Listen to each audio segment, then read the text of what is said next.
আবহে কিছুটা মন খারাপ, কিছুটা আর্থিক অবস্থা খারাপ, কিন্তু পুজো, এই প্রাণের পুজো হচ্ছে আমাদের দুর্গাপুজো। সেই দুর্গাপুজো উৎসবে সামিল হতে মানুষ তৈরি থাকেন বহুদিন আগে থেকেই।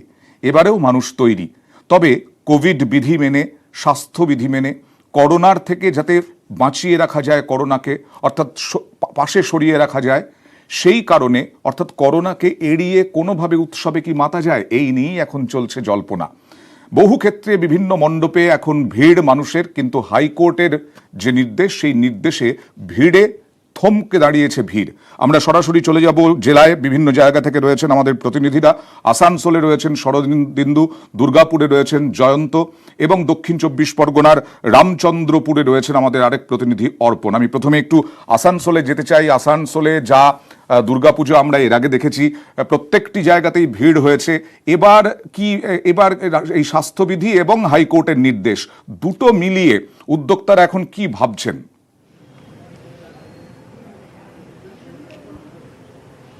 অয়ন্ত, তুমি যেমনটি বলছিলে, আমরা এখন রয়েছি আসানসোলের রাধানগর রোড অ্যাথলেটিক ক্লাবের পুজো মণ্ডপে। খুব সুন্দর প্রতিমা এখানে তৈরি হয়েছে, বিশাল মণ্ডপ তৈরি হয়েছে, কিন্তু সেই মণ্ডপে কত দূর এখন দর্শকরা আসতে পারবেন সেই নিয়েই দ্বন্দ্বে রয়েছে উদ্যোক্তারা। কি বলবেন আজকের যে হাইকোর্টের রায়, তারপরে কি মনে হচ্ছে?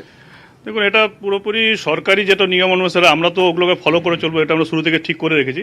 সেই হিসাবে আমরা এটা শুরু করেছি এবং সেভাবে আমরা মণ্ডপের আদল এবং প্রতিমা সব কিছু সেভাবেই তৈরি করেছি।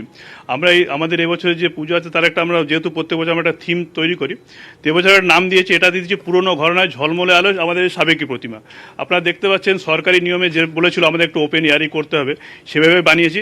এবং এটা একটা প্ল্যান করেছি যে এটা যে আপনারা দেখবেন গ্রাম বাংলাতে যেরকম একটা সেই মন্দিরের আদল হয়, কীর্তন হয়, সেই পুরোপুরি সেই আদলটাকে আমরা তুলে ধরেছি।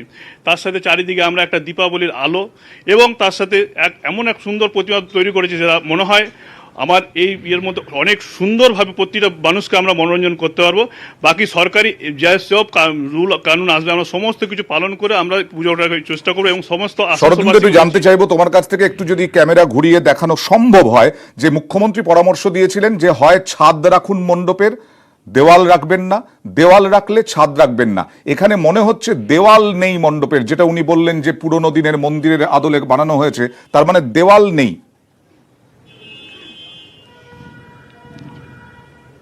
একেবারেই অয়নদা, আমাদের ক্যামেরা পার্সন অরবিন্দকে বলবো একটু সেই ছবিটাই দেখাতে বাইরের দিকের, যে এখানে দুর্গা দালান এবং নাট মন্দিরের পাশাপাশি চারদিক খোলা রয়েছে, ওপরে ছাদ থাকলেও চারদিক খোলা রয়েছে এবং সেই খোলা এলাকার চারদিক ব্যারিকেডও দেওয়া রয়েছে। উদ্যোক্তারা ভাবছেন আজকের এই যে আদালতের নির্দেশিকার পর তারা ভাবছেন এই আটচালার মধ্যেই হয়তো কাউকে আর ঢুকতে দেওয়া যাবে না, বা তারা ঢুকতে দেবেন না যদি সেরকমই নির্দেশিকা আসে। সেক্ষেত্রেও এই যে আটচালার বাইরে এই যে খোলা জায়গা, সেই খোলা জায়গা থেকেও কিন্তু দর্শকরা খুব ভালোভাবে প্রতিমা এবং এই মণ্ডপ দর্শন করতে পারবেন। এখন সেই আলোচনাই চালাচ্ছিলেন উদ্যোক্তারা এবং তারা এইরকমই সিদ্ধান্ত, তারা বলছেন প্রশাসন কি নির্দেশ দেয় তা খতিয়ে দেখার পরেই পরবর্তী সিদ্ধান্ত নেওয়া হবে। সরকারি নিয়ম অনুযায়ী মুখ্যমন্ত্রী যা বলেছিলেন সেইভাবে মণ্ডপ বানানো হয়েছে এই আসানসোলের রাধানগরে। সুতরাং দর্শকদের ক্ষেত্রে হাইকোর্টের নির্দেশও যদি মানেন তারা, দর্শকদের ক্ষেত্রে কোনো অসুবিধে হওয়ার কথা নয় প্রতিমা দর্শন, এবং এত সুন্দর একটি মণ্ডপ বানিয়েছেন সেই মণ্ডপ দর্শনে। একটু দক্ষিণ 24 পরগনায় চলে যাব, রামচন্দ্রপুর মিলন সংঘ, অর্পণ রয়েছেন। অর্পণ, উদ্যোক্তারা কি বলছেন এবং ওখানে কিরকম ভাবে মণ্ডপ বানানো হয়েছে, প্রতিমা দর্শন করতে হাইকোর্টের নির্দেশের পরে কোনো অসুবিধে হবে কিনা দর্শকদের?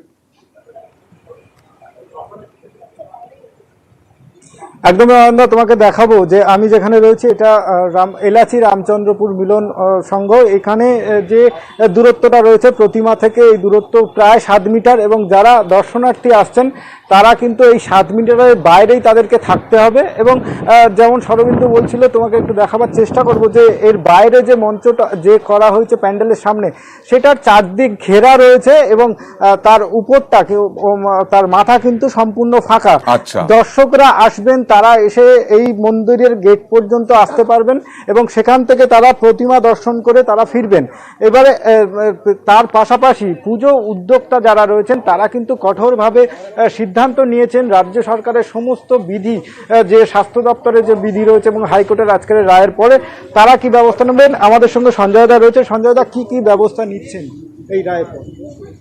এই রায়ের কপি এখনো আসেনি, রায়টা আমরা টিভিতে দেখেছি।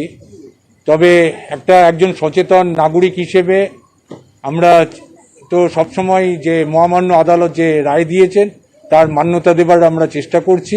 আমরা আজকে বসছি, আমরা বাইরে মণ্ডপের বাইরেই দর্শকদের প্রবেশ করাচ্ছি 10 মিটার বাইরে। তারা শুধু প্রতিমাটা দেখবে, দেখে বাইরে যে কারুকার্য আছে দেখে তারা বাইরে চলে যাবে। এছাড়া স্যানিটাইজেশন থাকছে, মাস্ক আমরা দিচ্ছি, তারপর থার্মাল চেকিং সবকিছুই থাকছে। যেভাবে আমাদের সরকার বেঁধে দিয়েছেন সেইভাবেই আমরা চলার চেষ্টা করছি। তুমি বুঝতেই পারছো। একেবারেই অর্পণ, আমরা দুটো সুন্দর মণ্ডপ দেখলাম অন্তত আসানসোল এবং এই দক্ষিণ 24 পরগনার রামচন্দ্রপুরে। একদিকে আসানসোলে হচ্ছে ছাদ রয়েছে কিন্তু দেওয়াল নেই, পুরো খোলা। অন্যদিকে দেওয়াল রয়েছে দক্ষিণ 24 পরগনায় কিন্তু ছাদ নেই। একেবারে মুখ্যমন্ত্রী যে প্রস্তাব দিয়েছিলেন, অর্থাৎ সরকার যে প্রস্তাব দিয়েছিল সেই সরকারি প্রস্তাব মেনেই আসানসোল এবং রামচন্দ্রপুরের দুটো মণ্ডপ আপনাদের সামনে তুলে ধরলাম। কোভিড পরিস্থিতিতে এভাবেই যাতে মানুষকে রক্ষা করা যায়, উৎসবে সামিল মানুষকে, সেই প্রস্তাবই রেখেছিলেন মুখ্যমন্ত্রী মমতা বন্দ্যোপাধ্যায়। এবার চলে যাব বোলপুরে। রয়েছেন আমাদের প্রতিনিধি অভিজিৎ। বোলপুরে যে জায়গায় রয়েছে সেই জায়গা, সেই পুজো কমিটির নাম কি এবং উদ্যোক্তারা কি বলছেন, এটা বড় পুজো না ছোট পুজো, এবং কিভাবে সামাল দেবেন হাইকোর্টের নির্দেশকে, কিভাবে ব্যবস্থাপনা করছেন?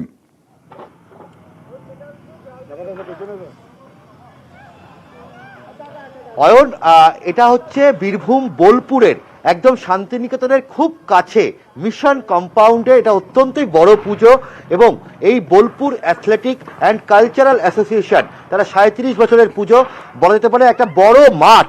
সেই মাঠে যেভাবে বলা যেতে পারে কলকাতার ম্যাডক স্কোয়ার, সেই ম্যাডক স্কোয়ার এই বোলপুরে উঠে আসে প্রতি বছর এবং সেই ম্যাডক স্কোয়ার এবার সম্পূর্ণ ভিন্ন চরিত্র নিয়েছে এবং এখানকার এই বিসিডিএ বা Bolpur cultural athletic and cultural association তারা যেটা বলছেন যে তারা হাইকোর্টের রায়কে তারা স্বাগত জানাচ্ছেন। এই করোনা পরিস্থিতিতে যা অবস্থা তাতে তারা বলছেন হাইকোর্ট যে রায় দিয়েছেন তারা সমস্ত কিছু মেনে চলবেন। আমার সঙ্গে রয়েছেন এখানকার সদস্য সৌরভ কর। সৌরভবাবু, হাইকোর্টের আজকের রায় এবং তার পরিপ্রেক্ষিতে আপনাদের তো বিশাল মাঠ, এখানে মেলা বসে, নাগরদোলা হয়, সব মিলিয়ে কি ব্যবস্থা নিচ্ছেন? আমাদের সবকিছু এবার বন্ধ রয়েছে, করোনা আবহাওয়ার জন্য সবকিছু বন্ধ। আমরা মেলা করছি না, নাগরদোলা বসাচ্ছি না। আপনারা দেখতে পাচ্ছেন ব্যারিকেড করে দিয়েছি, ব্যারিকেডে 10 ফুট থাকবে, গেট থাকবে, ব্যারিকেড দিয়ে ঢুকবে, 2 জায়গায় স্যানিটেশন হবে, তারপর মাস্ক দেওয়া হবে, যারা মাস্ক পরে আসবে তাদের মাস্ক দেওয়া হবে এবং মন্দিরের কাছে গিয়ে একটা স্যানিটাইজ করা হবে, তারপর ঢোকানো হবে, আস্তে আস্তে ঢোকানো হবে, ফিজিক্যাল ডিস্টেন্সিং মেনে ঢোকানো হবে। আপনারা তো এবার এখানে একটা হেলথ ক্যাম্পও করছেন, অর্থাৎ যারা মানুষ আসবেন তারা যদি অসুস্থ হয়ে পড়েন তাদের জন্য কি ব্যবস্থা রাখছেন? প্রতিবারই আমরা হেলথ ক্যাম্পটা করি। আর অতিমারি এবছর যেহেতু কোভিড-19 আমরা একটা অতিমারির মধ্যে দিয়ে যাচ্ছি, সেহেতু আমরা এবার হেলথ ক্যাম্পটাকে একটা আলাদা রূপ দেওয়ার চেষ্টা করছি এবং মানুষকে হেলথ চেক আপটা আমরা করবো এবং অ্যাম্বুলেন্স থেকে শুরু করে আমরা আনুষঙ্গিক যেগুলো প্রাইমারি যেগুলো আর কি ট্রিটমেন্ট হয় আমাদের মেম্বারদের মধ্যে মেডিকেলের সঙ্গে যুক্ত এমন মেম্বাররাও আমাদের সৌভাগ্য যে আমাদের সদস্যদের মধ্যে আছে। এই আজকের যে রায় অর্থাৎ 10 ফুটের যে নো এন্ট্রি, 10 মিটার, 25 জনের বেশি সদস্য, আপনাদের তো বড় পুজো, সেই জিনিসগুলোকে আপনারা কিভাবে মেনটেন করবেন? দেখুন, আমাদের 10 মিটারটা আমরা মোটামুটি আমাদের যে মাঠের সাইজ, আমরা 30 মিটার করলেও কোনো অসুবিধে নেই, কিন্তু আমরা মেনটেনেন্স যে কথাটা বলছেন আমাদের সদস্যরা প্রাথমিকভাবে ঠিক করেছি। আমাদের মহিলা সদস্য যারা আছেন তারা আমাদের সঙ্গে যুক্ত হবেন, কথা দিয়েছেন। আমরা বিভিন্নভাবে দর্শনার্থীদের কাছে অনুরোধ করব যে সামাজিক দূরত্ব বিধি বজায় রেখে এবছরে পুজোটা আমরা পুজো হিসাবেই যেন কাটায়। দুর্গা উৎসবটা যে আনন্দ সেটা পরের বছরের জন্যই তোলা থাকবে, এবছর শুধু পুজো। এরা নতুন বার্তা দিলেন যে পুজো হিসেবেই যেন কাটান। দর্শনার্থীদের কাছে আবেদন জানাবেন তারা যে পুজো হিসেবেই কাটান, উৎসবটা পরের বছর হবে উৎসব, পরের বছর করবেন, তারা সব রকম ব্যবস্থা রাখছেন। আমি একটু দুর্গাপুরে যাব। দুর্গাপুর মার্কনির ছবি আমরা প্রতি বছর আপনাদের সামনে তুলে ধরি এবং এটি নামকরা একটি পুজো কমিটি। এই মার্কনিতে যেমন আজকে বোলপুরের আমরা ছবি দেখালাম, বোলপুরে প্রাথমিক চিকিৎসার ব্যবস্থা থাকছে, হেলথ ক্যাম্প থাকছে, অ্যাম্বুলেন্স থাকছে। এই অতিমারিতে মার্কনি কি ব্যবস্থা নিচ্ছে, তারা কি পদক্ষেপ করছে?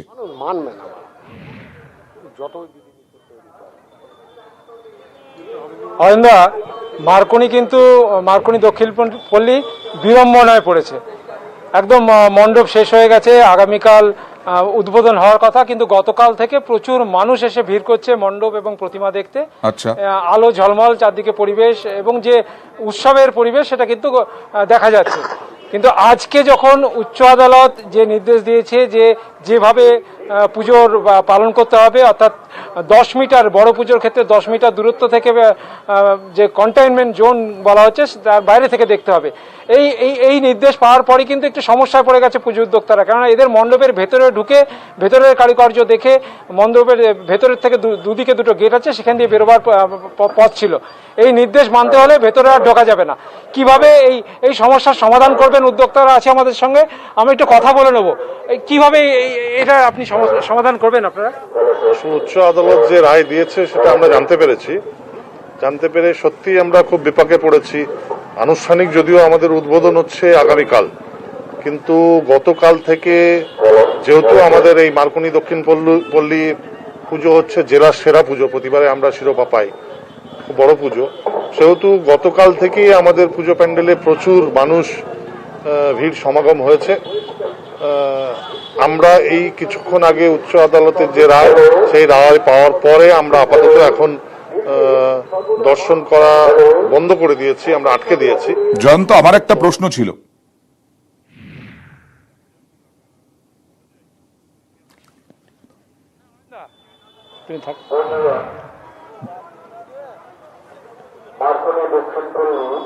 জয়ন্ত, আমার একটা প্রশ্ন ছিল, সেটা হচ্ছে যে ওনারা তো মুখ্যমন্ত্রীর, নিশ্চয়ই শুনেছেন মুখ্যমন্ত্রীর প্রস্তাব কি ছিল, হয় ছাদ রাখুন না হলে দেওয়াল রাখুন, দুটোর মধ্যে একটা রাখুন।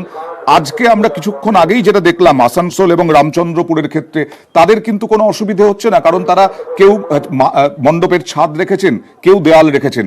ওনারা কি মুখ্যমন্ত্রী বা সরকারের, রাজ্য সরকারের মতো পদক্ষেপ করেছেন প্রস্তাব মতো?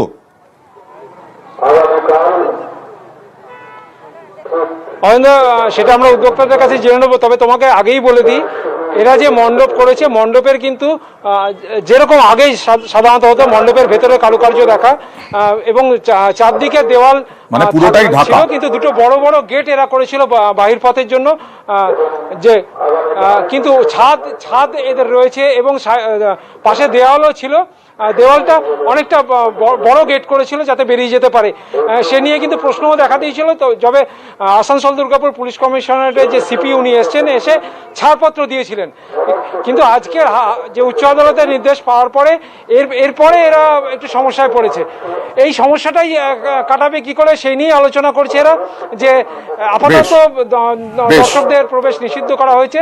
আজকে রাত্রে এদের মিটিং আছে, মিটিং এর পরে সিদ্ধান্ত হবে যে পরে কি করে এই সমস্যার সমাধান করা। একদম, আমরা যথেষ্ট ভালো ছবি তুলে ধরার চেষ্টা করলাম দর্শকদের সামনে।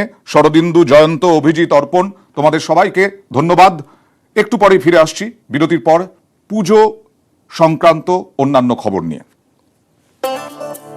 করোনায় কি পুজো দেখা বন্ধ? একদম নয়। করোনায় কি প্যান্ডেলে ঘোরাও বন্ধ? একদমই নয়। ঘরে থাকুন, সুস্থ থাকুন, পুজো দেখুন টিভিতে। ঘরে থাকুন, সুস্থ থাকুন, পুজো দেখুন মোবাইলে। নিউজ 18 বাংলায় নন স্টপ পুজো লাইভ। 18তে 1800 পুজো। एक साथ खाना बना के तो देखिए, एक बार खुशी के आंसू रोके तो देखिए। SRMB TMT, घर से हो जीत की शुरुआत।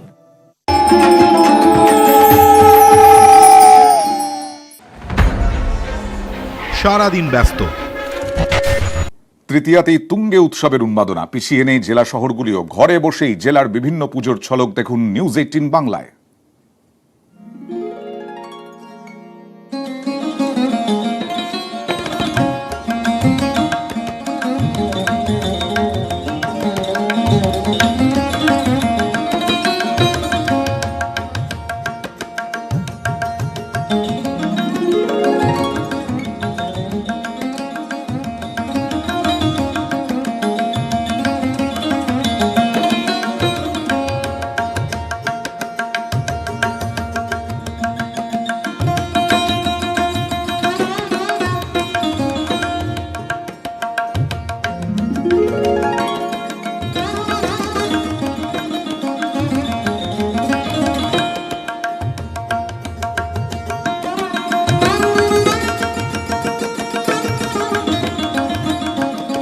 দেখুন